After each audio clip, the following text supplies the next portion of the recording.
There's 4 categories of stages of life. You find your Dharma through that. And there's 4 different occupations. You find your Dharma through that. Mm. And we live in a world where that's not well established.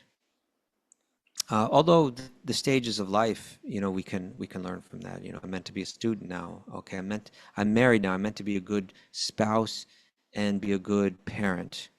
And now I'm a retired person. I'm meant to be letting go. I'm meant to be going deeper into spirituality. I think we can borrow from that. And when we really know that our deepest purpose is to awaken that divine love, and we're meant to awaken it, then it can give meaning to our life no matter what we're going through. Even if our world is upside down and untraditional and messed up and dented, and if we know that, even if I'm doing a job that my psychology is really not well designed for, let's say I somehow got stuck in that, just by the way the world works. If I know that deeper purpose, then whatever is awkward about the rest of my life can be tied, as you were saying, right? It can be tied to that deeper meaning. Let me awaken that divine love, which is my ultimate purpose, which is my ultimate Dharma, and everything can become meaningful. Om Namo Bhagavate Vasudevaya. Om Namo Bhagavate Vasudevaya. Om Namo Bhagavate Vasudevaya.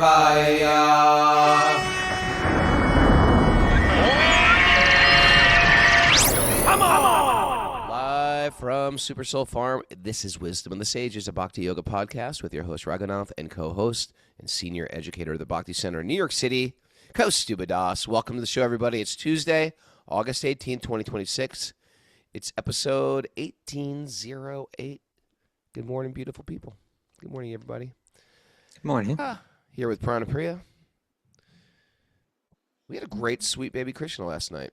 Oh, yeah. Very good. Very, very good. It's so nice to read Krishna Lila right before you go to bed. We have some sad news. I went to the vet because my dog had a rash on him. Oh. And the vet was like, you got to put your dog down. Oh. So much pain. He's suffering. And, he says they're stoic and they're not going to complain, but he does complain. He whimpers a lot. But his just legs don't work. He barks a lot sometimes, too. Yeah. Oh, he barks uncontrollably, and he can't get up to go to the bathroom to defecate. And because of it, it's sort of like it's screwing up their internal organs. They favor leaning on one side.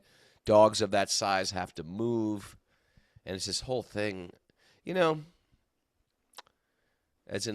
yes. Anyway, there's no. That's always one of those questions that people write into us occasionally about.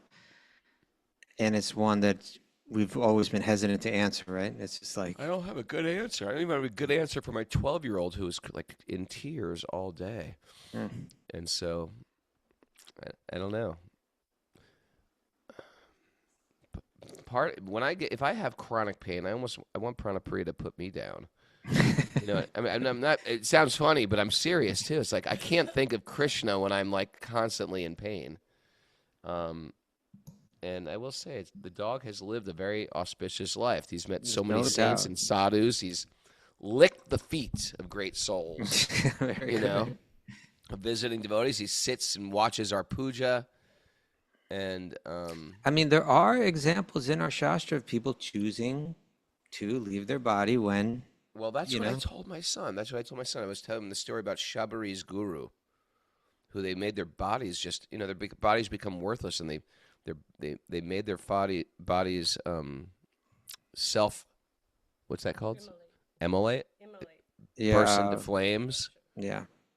Spontaneous combustion. Combustion, yeah. Yeah. Or people, they just choose, this is my time. I'm going to fast till death. But to do it to the dog, then I feel almost like, am I a dog murderer? I don't know. It is really. But all I'm gonna do is all day yesterday we bathed them with Ganges water and gave them lots of sweets and flowers from the deities, and the whole thing was sort of sad. Oh. Yeah.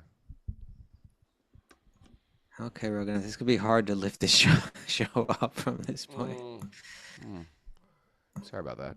Yeah. No, we do love Gus. He's a great dog. He's a great He's dog. a great dog. He's a great dog. He's the best. And I even complained to the vet. I was like, I don't know. He seems very healthy. His appetite is great. He's like, yeah, their appetites will be great till their the last end. breath. But You he's know, suffering it's like just crazy. they're hardwired to have a great appetite. So anyway, that's what we're going through. On a lighter note, me and Prana are going to Vermont tomorrow. That's right. Oh, tomorrow, okay. Tomorrow? Yeah, we'll be at the Bhakti House tomorrow Yeah, night tomorrow for a night. program at 6 p.m. Looking Okay. forward to that. And that affects our schedule, correct? Our next show will be Friday. Friday morning. Yeah, we'll be back Okay. on the podcast at 6:30 a.m. Eastern time. Yeah. Note that down. How can we do it? How can we advertise a Sweet Baby Krishna? Maybe we want to do a Sweet Baby Krishna when we're there. Mm. Maybe Well, you I can think send it that- out on the platform. All right, we'll I figure think it out. Kishori's already doing got a a Zoom plan. program going on. Oh, yeah, we're doing a We're program. doing a program. Okay. Anyway, we'll figure something out. But we had such a good Sweet Baby Yeah, it was Krishna sweet. time last night. We're going to just do it again. So good. Oh, any other announcements, Prana? Yeah, pre-sale for your new classes on your inversions class and harmonium class start tomorrow, right? Oh, yeah. That's when we got launch the pre-sale. 25% off on 2 new courses. Raghunath Yoga. Come on down. Okay. There you go. Ready for Should the we get nugget? into the nugget? Let's do it. You ready for the nugget, Raghunath? I'm ready. Okay, this comes from Mourning Dove, Crystal Mourning Dove. Quintasket. That's mourning like You're sad. Like you're yeah. mourning your dog dying. Yeah. exactly mourning dove. Who's Mourning Dove? Interesting that you should ask, Raghunath. She was born around 1888 on the Colville Reservation in eastern Washington State of Okanagan father and Colville Salish mother. She is credited as one of the first Native American women to write and publish a novel called Kogaway, the Half-Blood, which was published in 1927. A groundbreaking work that drew on her experience as a mixed heritage woman navigating two worlds. She also collected and published traditional Okanagan stories and coyote stories. And her personal reminiscences were published posthumously as Mourning Dove, a Salishan autobiography in 1990, 54 years after her death. Let's see what Okay, has so to she say. writes, everything on the earth has a purpose. Every disease, an herb to cure it. In every person, a mission. This is the Indian theory of existence. What about wasps? Wasp. They have a purpose. They have a purpose, I wonder what Raghunath. their purpose is. We just don't Rudolf understand. Steiner says they have no purpose. Well, Mourning Dove Disagrees. takes issue with that. All right. What do you think, Raghunath? Mourning Dove, Rudolf Steiner, which is it going to be? I don't know. Rudolf Really? Steiner was pretty deep. Do some things just come and cause chaos? Maybe there's a deeper purpose behind that. Anyway, but getting back to this Nugget? nugget, I believe there's a difference between something you're passionate about and something's purpose, especially when we talk about Dharma, our purpose in life. Like a lot of people don't even know what they were born to do, and so they move through life. Where do I fit? What will make me money? Or what is my calling? Or they don't even sometimes answer that. They end up just working a job. And they never even ask those questions. Where do I fit? What am I good at? What is my calling? They just get caught in a cycle or caught on almost like a conveyor belt and working some job they don't really even care about. They're not excited to go back to go to work in the morning, to wake up and do it. They maybe get depressed because that lack of purpose. And they've never really had time, maybe even had time to just think about who am I, why am I here? Then on the other hand, you got these people who do find their passion. They discover what they're naturally good at. They find their particular lane, and maybe they even become incredibly successful at it. But that doesn't also necessarily mean they've found their purpose. Because if your passion is only connected to your own success or even the particular success of your tribe, it's still not going to necessarily satisfy you, because the concept of Dharma it just goes much deeper. It means finding your calling and connecting it to something higher, to your own spiritual growth and the benefit of others. This is sort of this is my understanding of Dharma, and I'd love to hear your opinion. But I feel like there's plenty of, people that are great at what they do, or perhaps we're great at what they do. But if it was for a less than worthy purpose, like someone like Al Capone, completely effective organizer, managed an incredible criminal operation, or Bernie Madoff, or the guy who created the Ponzi scheme, Charles Ponzi. And it's just like they were charismatic, and they were very, very charming, very, very trustable, until they, pulled out the rug from everybody and stole everything. So, they were good at what they did, but being good at something doesn't make the thing good. Being good at something doesn't make the thing good. And then there are plenty of successful people that both you and I know who are perhaps maybe at the top of their game and very good. They're like living their potential, but they're just dissatisfied because it hasn't been connected to spirit. And I think that's where I want to go with this. We are spiritual beings. If our work in this world doesn't have that spiritual purpose, there's no amount of success that will fulfill our heart. Yeah, thank you, Raghunath. This reminds me of, and I think we've discussed this on the show before, but the idea that the appendix has no purpose. Right? Yeah, no purpose. Tonsils. I liked her quote. Everything on the earth has a purpose. It's a lens to look at the universe through, and the question is whether it's truthful or not. Every disease has an herb to cure it. Every person a mission. What's the purpose of the appendix? Doctors would tell us it has no purpose. In more recent years, they say, "Oh, actually, we did discover it has a purpose." What's the purpose of the appendix? Can you search that up, please? I can tell you, Raghunath. Oh, you know? Yes, I do. Or tonsils. Well, the purpose of the appendix is like, certain disease like dysentery or something may empty your colon, I guess. You kind of flushes your digestive system, and in doing so, you lose healthy bacteria. Okay. But what that appendix does is like a little, just like when you make yogurt. Like if you make yogurt regularly, you make a batch and then you take a little bit out of it and you set that aside so that you can make the next batch of yogurt, right? You have the bacteria there that you need. Right. And so that appendix holds a little stash of the bacteria. Mm-hmm. So if your colon just flushes all the healthy bacteria out, it can restore it. Mm. So it did have a purpose. Okay.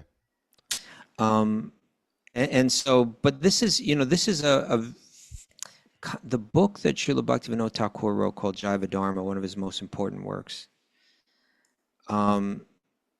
This is kind of built on this foundation that every object has a purpose, has a dharma, right?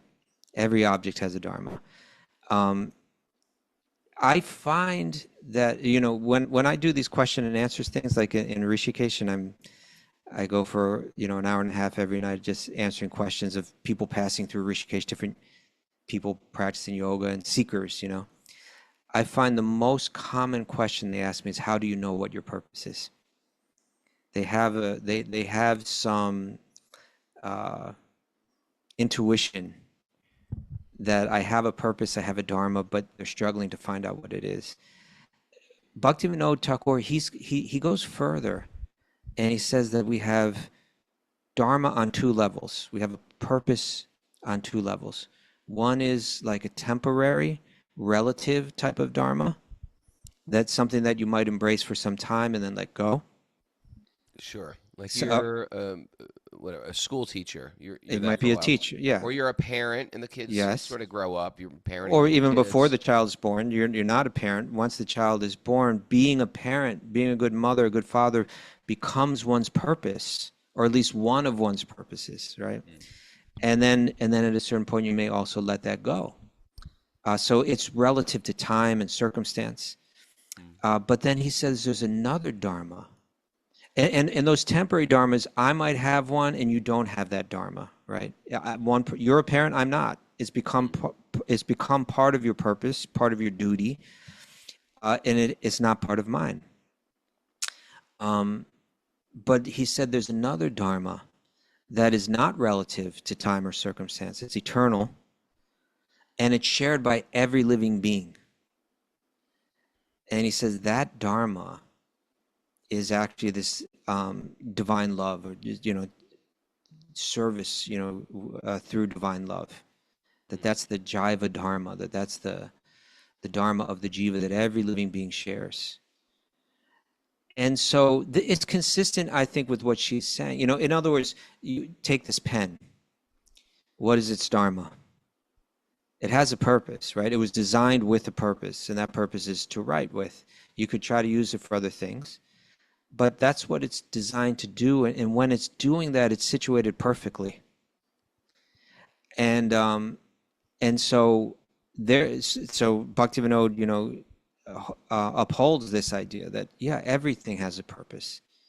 There's here we're getting Pamela sharing wasps are pollinators, Raghunath, and they also protect plants by eating different kind of bugs, right? So like everything has its purpose. That kind of mystic view is supported in Bhakti. But the thing is, I feel like let's take it on that. We once had the spiritual scientist on the show, Chaitanya Charan Prabhu, Yeah. and he used these two terms, speaking to Bhaktivinoda Thakur's categorization. He said we have a functional identity or a functional purpose, and we have a fundamental identity or fundamental purpose. And so functional comes and goes, it's relative, and foundational is like that's always there. I think people struggle a lot with a functional purpose. What am I meant to be doing? And we live in a world that has, particularly, I think, the world of America is the maxed out idea. You do what you want to do. You be free. And while there's something to that, but there's also, you give up a lot when you embrace that. And whereas like more traditional cultures, certainly there in the Indian or the Vedic culture, Hindu culture, whatever you want to call it, the idea that it's common that, you do what your parents did, you learn it. It simplifies life. If you're searching for thrills in life, then that might sound like a serious compromise. But if you're searching for enlightenment, then it simplifies everything. Okay, I know what, my father's a doctor. That's how he serves society. I'm meant to serve society. He can train me up in it very easily. That's how I'll serve society. And I'll pursue my foundational dharma, this deeper inner spiritual divine love within that context. And I won't have to run out in the world and be confused about what am I meant to be doing and why am I not happy and all of that. But in any case, what I do find, that idea that the functional dharma was based on varnashram. There's 4 categories of stages of life. You find your dharma through that, and there's 4 different occupations. You find your dharma through that. And we live in a world where that's not well established. Although the stages of life, we can learn from that. I'm meant to be a student now. Okay, I'm married now. I'm meant to be a good spouse and be a good parent. And now I'm a retired person. I'm meant to be letting go. I'm meant to be going deeper into spirituality. You know, I think we can borrow from that. And when we really know that our deepest purpose is to awaken that divine love, and we're meant to awaken it, then it can give meaning to our life no matter what we're going through. Even if our world is upside down and untraditional and messed up and dented, and you know, if we know that, even if I'm doing a job that my psychology is really not well designed for, let's say I somehow got stuck in that, you know, just by the way the world works. If I know that deeper purpose, then whatever is awkward about the rest of my life can be tied, as you were saying, right? It can be tied to that deeper meaning. Let me awaken that divine love, which is my ultimate purpose, which is my ultimate Dharma, and everything can become meaningful. Thoughts? I think there has to be a bridge. Even if we're great at what we do, and we found sort of like, this is my niche, this is what I'm good at, there's got to be a bridge to how does that awaken my pure love of God. Yeah. And some people, I think, can't figure out that bridge yet. They do like what they do. They are good. They are even at the top of their game. How does that connect me with spirit? Is it just doing what you do? You see somebody who are like incredible at the cello, say. How do I connect that with awaken? We tend to think that everybody who is a perfectionist or a virtuoso, they must be ultimately fulfilled, well satisfied, but not settled into right. Yeah. Not necessarily. They could be crazy. They could be crazy. They could be criminal. They could be corrupt. They could be just sad addicts, or they could be deeply sad. A great artist. So there has to be a bridge that reminds us that we are spiritual beings in a material world, and whatever I'm doing in this world, I have to connect it somehow. And some people are like, well, not me. I can't do that. It's like, I just make money. That's what I do. Spiritual at all. I just know how to make money. Some people are like black belts at making money. They can figure it out. They can figure out how to sell this little piece of crap for $1,000. Then they have to figure out, okay, you got to purify your money. You got to give a portion of your money to something that is directly benefiting the world, helping people in their spiritual life, helping people lift up society. If that's just it is, if what you're doing is purely material, then you got to figure out how to purify that matter. We got to create a bridge from whatever we're doing to how can this talent I have liberate myself and other people. And I think that's the magic of this swadharma, this internal dharma, this nitya dharma, this dharma that we all have in common. Something to wake us up in this world. It's interesting because that's what will actually just make us happy. That's the only thing that's really going to make us really feel like, yes, this is what I want to do forever. This is a good thing, what I'm doing. Thank you, Raghunath. I think sometimes it is so foreign to the American mentality. It's like it's very common, say, to have like a person that's like 27 years old and still hasn't figured out what they want to do in the world. Well, yeah. 27. Yeah. Whereas, like, let's say you grew up like in the family of a Ganga Prasad in Vrindavan, right? Like, these like traditional bridge bosses that we know in India who've grown up assisting their father since they were 5 years old. They know what they're going to do when they're 8 years old. They know exactly what they're going to do. Take over their father's business. Yeah, and they haven't been, they haven't had all this stuff flash before their eyes of, hey, you could be a rock star. Hey, you could be this, you could be that. It's just never even entered their mind. So in their simplified world, it's like, okay, well, how I'll make a living in life is already laid out for me. And there's kind of a peace that comes with that, right from the beginning. It kind of saves you like years and years of confusion and anxiety and, oh my God, can I make a choice of what I'm going to do? If I go down this road, I'll never be able to turn back. You know, it's just kind of like all simplified. It's hard to if you feel like pursuing your individual pleasures is the goal of life, then that sounds like too much of a compromise.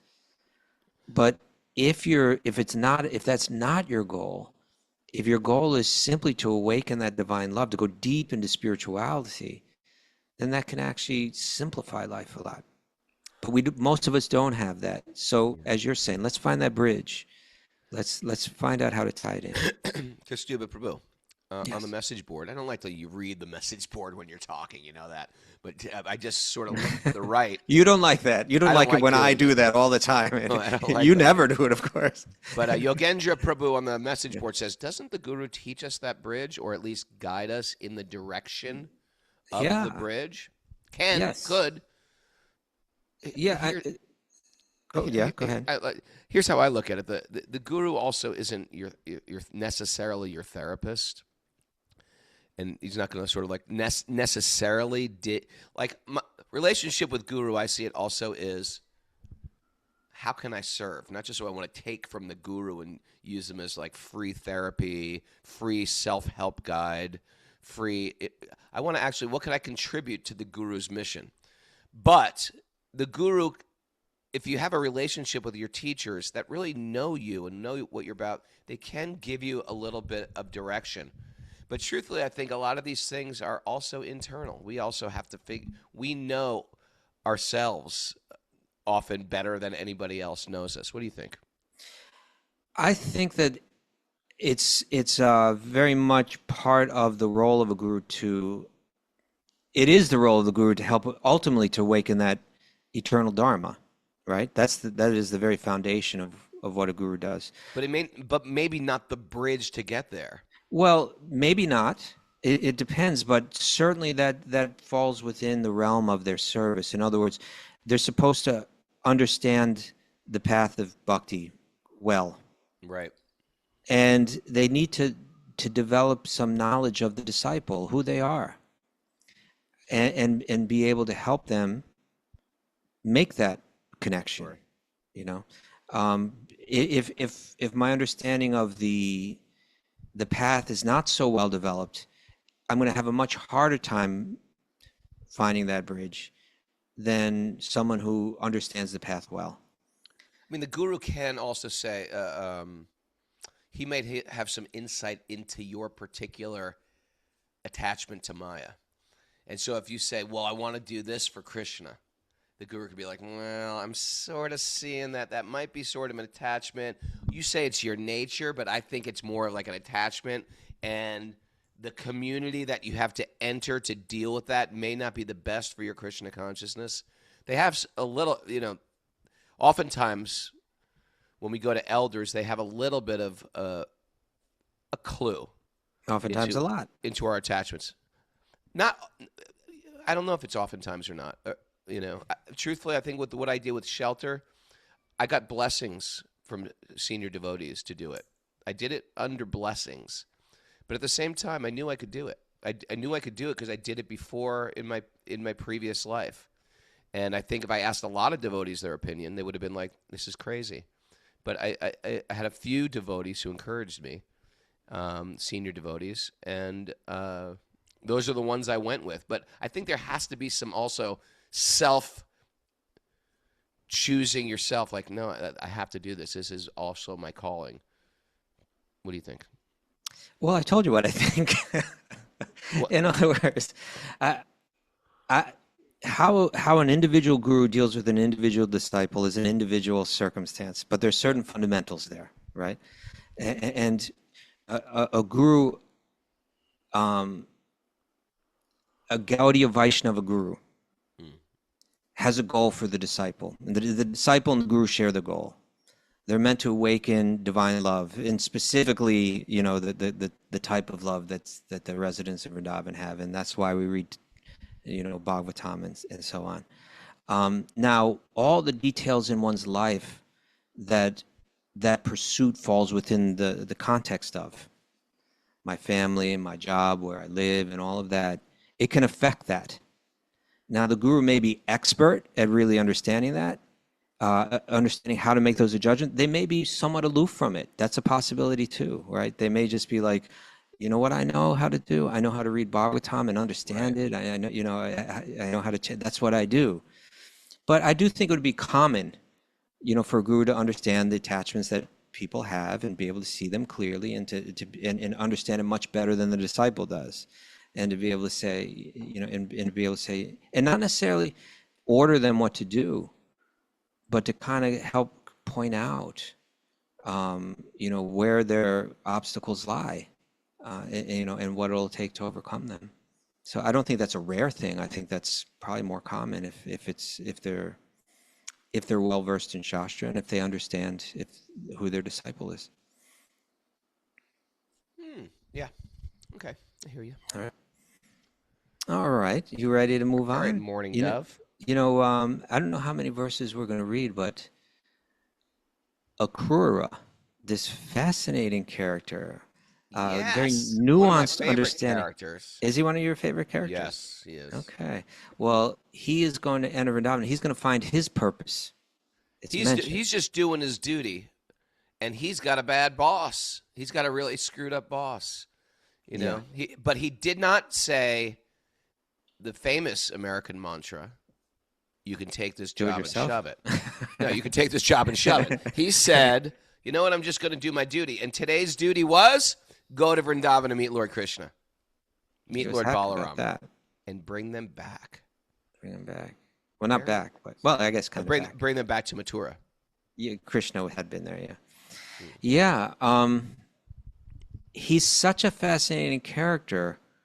It's a very nuanced understanding of how to understand Akrūra. Right here is someone that's like praised as a Mahabhagavat, who's brought. We'll see. He gets brought right into the home of Krishna and is praised by Krishna's father and so on. At the same time, the most exalted devotees in all existence, the gopis, they're not very fond of Akrūra. No. He's not on their good guy list. Yes, but there's different ways of measuring who he is, and they're kind of viewing him through the lens of rasa is one way, and there are other ways. So we'll discuss these things as we go through. It's also interesting, like, how did he worship Krishna if he's just heard about Krishna? He's never met Krishna yet. Well, it's interesting. He's very aware of Krishna's identity. Yeah. Right? Which we think, well, don't you need the Bhagavatam to figure that out? Like, who did you learn that from? Where do you learn that? But we do see there's sages like Narada, right? Narada just came in and he could explain the whole thing. Narada's got this zoomed out vision, right? He understands this whole background that Mother Earth, along with the Devas, approached Lord Vishnu, said, we're suffering because there's all these horrible demoniac leaders like Kamsa. We need relief. Vishnu said, don't worry, I'll come. So Narada understands that Krishna is the fulfillment of Vishnu's promise, but he also understands that Krishna is beyond all that, that in other words, that Vishnu emanates from him, and that he's coming in his original form. And so there are certain sages that understand these things. Now, Akrūra is a person placed very high in society. Perhaps it's through access of people like Narada. I'm not sure, but I was thinking the same thing as I was looking at this chapter. How did Akrūra know so much about exactly who Krishna is? Interesting. Yeah. How was he related to Krishna? Yeah, go distant ahead. cousin, right? Didn't we? Yeah, it's hard to get a good answer. It just says he's described as an uncle or cousin, but that he shares a close ancestral connection as a cousin of Krishna's father, Vasudeva. Yeah, it's like these families. He's an uncle. They just say that. Yeah, they call it uncle. Uncle. Yeah. Uncle. Okay. All right, let's start. Narayanam namaskrityananam chaivanarottamam devim saraswatim yasam tatojayam madhiraya. Before we start in the Srimad Bhagavatam, which is our very means of conquest, one should offer respectful obeisances to the Supreme Lord Narayan, unto Narayan Rishi, the supremmost human being, unto Mother Saraswati, the goddess of learning, and to Srila Vyasadeva, the author. Nasta priyeshva badreshu nityam bhagavat sevaya bhagavati tamasloke abhaktir bhavati naishtaki. By regular attendance in class in the Bhagavatam and by rendering service to the pure devotees, all that is troublesome to the heart will become eradicated. And loving service to the Supreme Lord, who is praised with transcendental songs, will be established as an irrevocable fact. Om Agyana Timarandasya Gyananjana Shalakaya Chaksurun Medatam Nina Tasmai Shri Gurave Namaha. I was born in the darkness of ignorance, and my teachers are opening my eyes with a torchlight of knowledge. I offer my obeisances at their lotus feet. Reading from the Srimad Bhagavatam, Canto 10, Chapter 38, Text 1. Sukadeva Goswami said, after passing the night in the city of Mathura, the high-minded Akrūra mounted his chariot and set off for the cowherd village of Nanda Maharaj. Okay. As he traveled on the road, the great soul Akrūra felt tremendous devotion for the lotus-eyed personality of Godhead, and thus he began to consider as follows. It says here he had param bhaktim param. He had very high devotion, so he's a great devotee. This is what he was thinking. What pious deeds have I done? What severe austerities undergone? What worship performed or charity given, so that today I will see Lord Keshava, Krishna? Since I am a materialistic person, absorbed simply in sense gratification, I think it is difficult for me to have gotten this opportunity to see Lord Uttamashloka. These are another beautiful name of Krishna. I've got this opportunity to see the Lord as if it would be for one born as a Sudra to be allowed to recite Vedic mantras. Okay. But enough. Now, but this is interesting, right? Because he refers to Krishna as Uttamashloka, the one who's praised by beautiful verses. The topmost verses. And so, we're wondering, how does he know who Krishna is? How he's been able to, just a large part of what our lineage is all about is that there's this vast amount of literature shared by the sage Vyas. Yeah. And there's a message of bhakti that runs through the entire thing, although it's not always very apparent because it's spoken to people on all different levels of understanding. But here's Akrūra, maybe he just had a skill for penetrating it, to understand who Krishna was. He's heard verses that glorify Krishna, apparently, right? He's heard them from somewhere. I don't know. Yeah. I don't know. But enough of such thoughts. After all, even a fallen soul like me can have the chance to behold the infallible Supreme Lord. For one of the conditioned souls being swept along in the river of time may sometimes reach the shore. So, we devotees think like this. I don't deserve this, but I'm Yes. so fortunate. I'm so blessed. It's I'm rare. so grateful. It's incredibly rare. Have I done something good in my previous life? Is it the mercy of some devotees who have come and saved me? Today, all my sinful reactions have been eradicated, and my birth has become worthwhile, since I will offer my obeisances to the Supreme Lord's lotus feet, which mystic yogis meditate upon. this is significant, it's a large part of what the Bhagavatam is teaching. There are other texts that talk about how to eradicate sinful reactions. They go into great detail. Yeah, Manu Samhita. Manu Samhita. Oh, man. Bought one of those when I was Did you buy in one India of my those? first year. I bought a big Manu Samhita translated by dangerous- Max Mueller. That's a dangerous. That's enough to really throw you off. Like, wait, what do we have to do to Now let me tell counteract you, our Raghunath. sinful activity? Never, ever, ever. This is a message to all the people out there. Never have sex with the wife of the guru. Oh yeah, that's one of them. Becau- It goes. Because the way to eradicate the sinful reactions accrued from that are worse than anything I can imagine. It talks about all the sins that you could do. Yeah, And it's just and I here's remember how you reading the atone. Brahmachari reading that. And I was like, what the hell? I never even thought about that one. Do people do I was that? like, wait a second. So they call this prize chitta. It's the particular way to atone for particular sins and particular acts of and eradicate the reactions for them. But what Akrūra is saying is getting to the essence of what Bhagavatam is teaching. That when I connect with Krishna, all of the what is karma? karma is cosmic sensitivity training, right? It's a way of training Cosmic us. sensitivity training. Cosmic sensitivity training, Raghunath.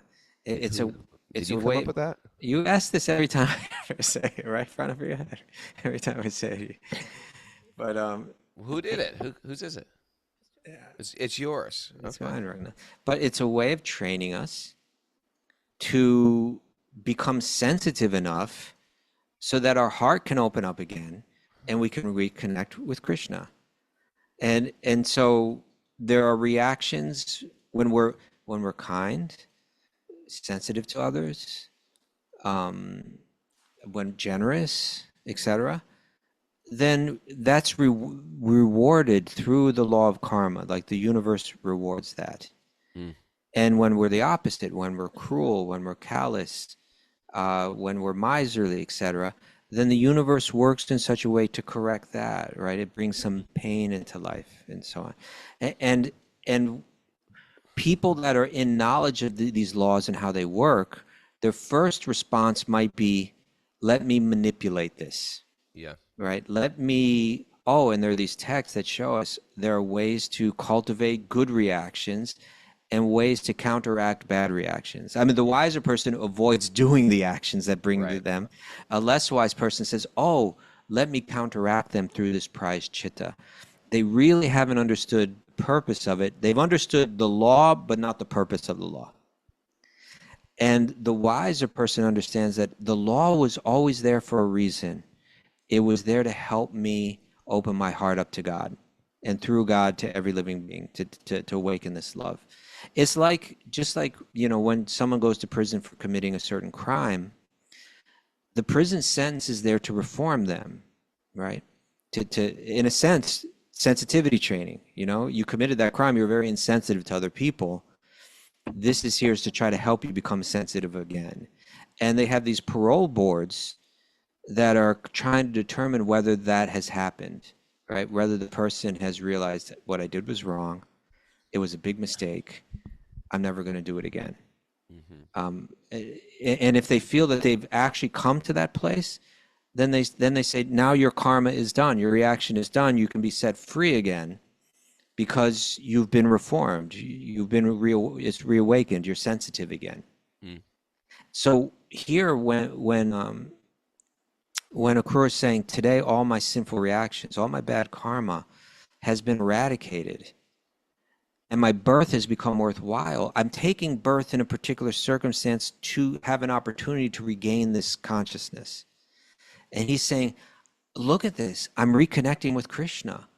That alone means that all my sinful reactions have been burned up, right? I'm out of prison now because I'm going to be able to, with my own eyes, behold the form of Krishna, and my heart is wide open to him.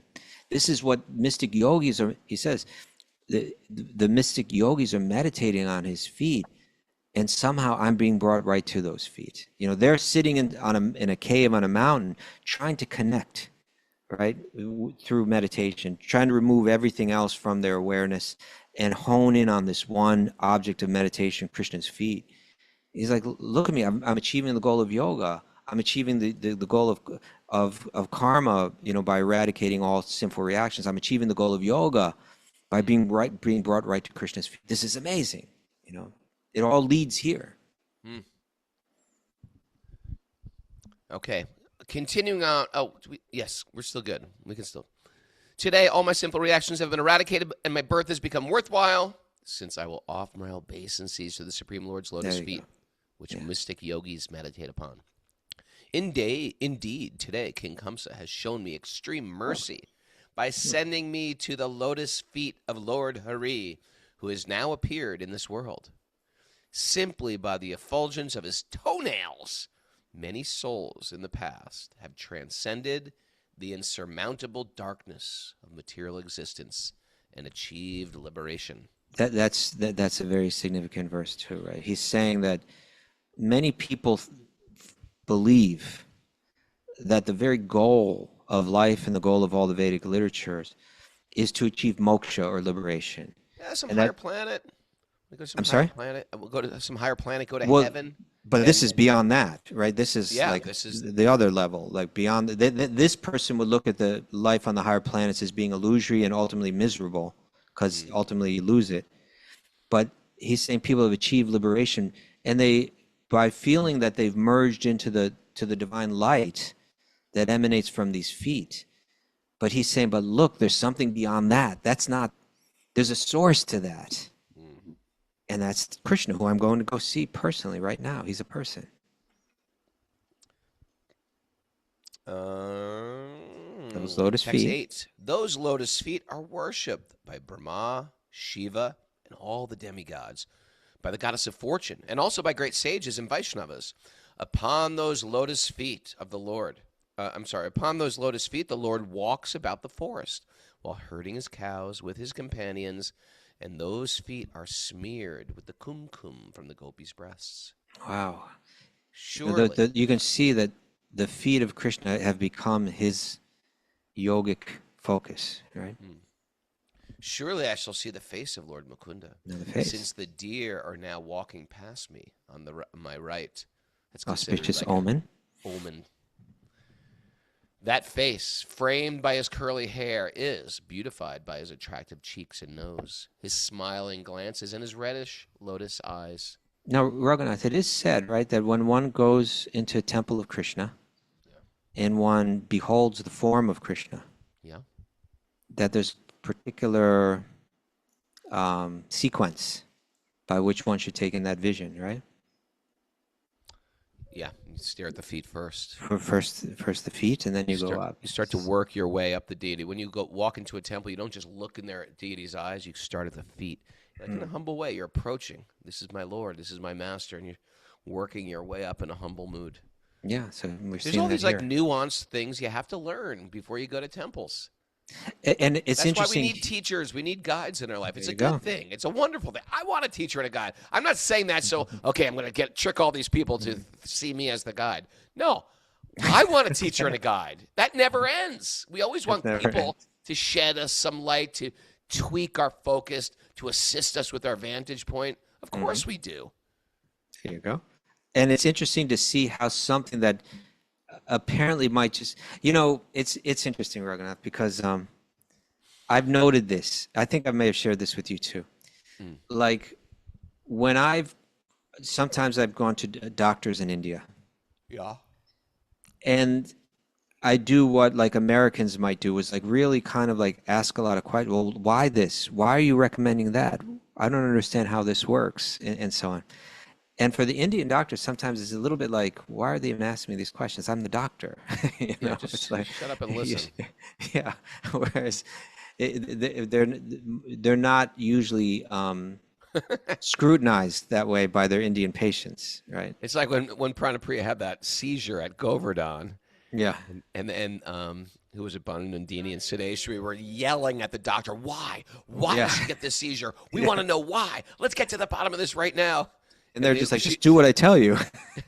No, they pushed him, and they looked up, and I said, why did she get the seizure? We know she got a seizure. Why did she get a seizure? And he looks up and he goes, old age.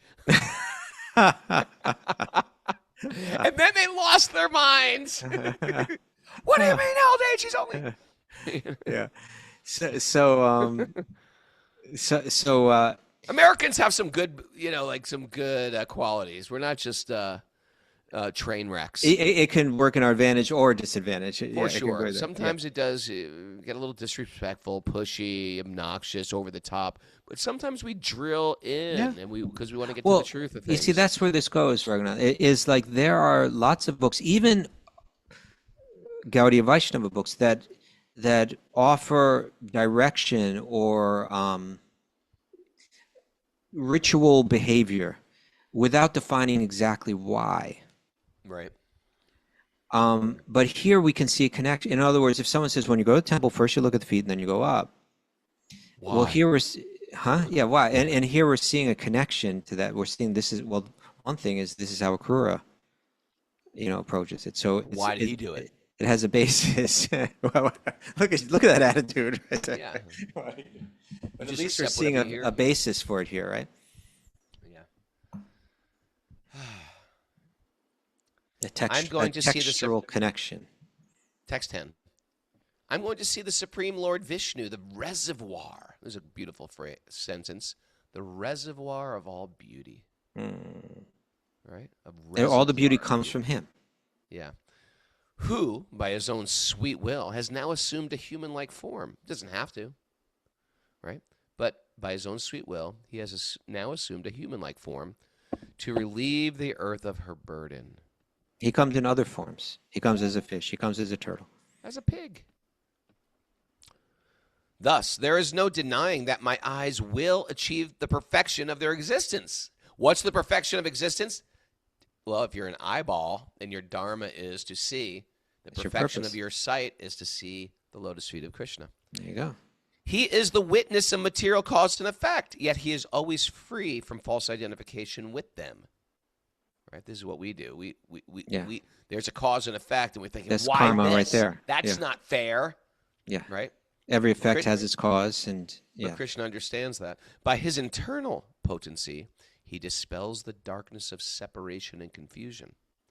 The individual souls in this world, who are manifested here, when he glances upon his material creative energy, indirectly perceive him in the activities of their life heirs, senses and intelligence. Yeah, this is a way that there's a verse in Bhagavatam. It's mentioning it here. Well, why don't we read the commentary? 11, okay. Oh, we're not going to have time to read this commentary. I just realized it's kind of long. Maybe we'll pick up here tomorrow. Or Put a hold on Friday. that. Put a hold on that? Pran Priya. How are you, Pran Priya? You having a good show today? Sure, yeah. I like the story of Akrūra. Do we have any space left for our retreat with Ramit and Carla? I'm not sure. Okay. Yeah. A nice retreat coming up this weekend. I think it might be full. Okay. We had a good year here at the farm. It's only August. Yeah. Well, can I say that? Yeah. We're having a good We're year. having a good year. There we go. All right. If our work in this world isn't connected to a higher purpose, no amount of success will fulfill us. Mm-hmm. A little long for a T-shirt. A little too long for a T-shirt. A little long for a T-shirt. But I get it. I got some other ones that are shorter. Embrace your foundational purpose. I would never wear that as a T-shirt, but I get it. Embrace your foundational Embrace your foundational purpose, dude. Okay, how about this? How about this? Awaken divine love. Boom. Awaken divine love. Yeah. I wouldn't wear it as a shirt, but we got him in this mode again where he's judging everything. Okay. Divine love is the ultimate dharma. How's that? Not as a T-shirt, just as a statement. T-shirt. Just as a as a statement, it's takeaway. good. Who posted the picture of Gus? Amy Steller. Amy Steller. Thanks, Amy. He looks healthy. Do you use your talents to uplift and liberate? Use your talons. Talents? Talents. Your talons. Yeah. I mean, if you're a bird, maybe your talents. Yes, it would be your talents. Find the bridge to connect to your spiritual identity. Yes. I got some karma yesterday. Want to hear it? Okay. There was one of the roosters was just like mounting one of the hens, and I just let the hen just out of the cage so she wouldn't be mounted. And a rooster came out of nowhere, mounted her, and I went to kick the rooster off of her because she's been so brutally attacked. I have to separate her, and she has no feathers on her back. And I kicked, and the rooster jumped away, and I kicked a rock, and I'm still suffering. Really hurt your foot. Really hurt my Raghunath, foot. you must have been kicking that bird very hard, Raghunath. You know what? I tell you, they're going to kill all the hens. I don't know what to do. I've got like too many roosters this year. It's hard when you start to get involved in nature like that, right? It's hard to know what your dharma is. Do I just let nature play it out? Thank you, Buddha. What's that? Thank you, Why Buddha. are you upset with me? Devotees are grateful. How about I'm sorry you hurt your foot? All right. Karma is cosmic sensitivity training. I'm still not 100% opted in with that, but In the past, you said it was the greatest thing in the world when I said have I? it. Yes. Karmic. It all just depends on your mood. Right now, you're angry at me. The wise understand the purpose of the law of karma. The wise understand the purpose of the law of karma. Yes. Let the lotus feet of Krishna be your meditation. And Let the love flow like a mountain spring. You know what? I think I've sang that song many times on the podcast. I only have a And? certain amount of songs in my head. We didn't get the last one yet. And? never ever have sex with the wife of the guru. Oh, Yes. promise. Do not do Stuba that. said it. Why? It's Don't we true. gotta think about these type of thoughts? It's there in Shastra. It's mentioned many times, Raghunath. I guess because some people have thought that. Or at least the author of the book has thought about it or Some heard people about have it. apparently done it. Hare Krishna. Yeah. How do I feel? Stephanie Berman's here. Hey, Harry Ball, Stephanie Berman. Good to see you. Oh, and Marissa Craig. Marissa Joy, we call her.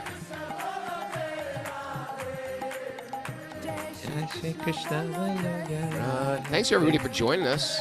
There's Kishore Gopi, the bright light of Vermont. We're coming to Vermont this weekend. If you're in the neighborhood, like Maine, New Hampshire, Canada, come on down to Burlington, Vermont. Hey, Lane Sanders is here. Hey, Lane. Tomorrow, I think you said this week. Oh, but tomorrow it's not this night. weekend. It's tomorrow. Tomorrow night in Burlington. Looking forward to it. I'm going to see my good friend Srinivas. Next show is Friday, Phil. Next show is Friday. Yeah. It's good to hear the Bhagavatam every morning. It's Every really morning. good. That's it. We got to do. We got to bathe the intelligence. Just like if you play in the mud, you got to bathe your body. That's understandable. You got to bathe the intelligence as well.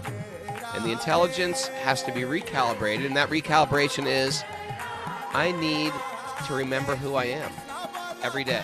Because Maya has a way of pulling me like a riptide pulls you out to the ocean.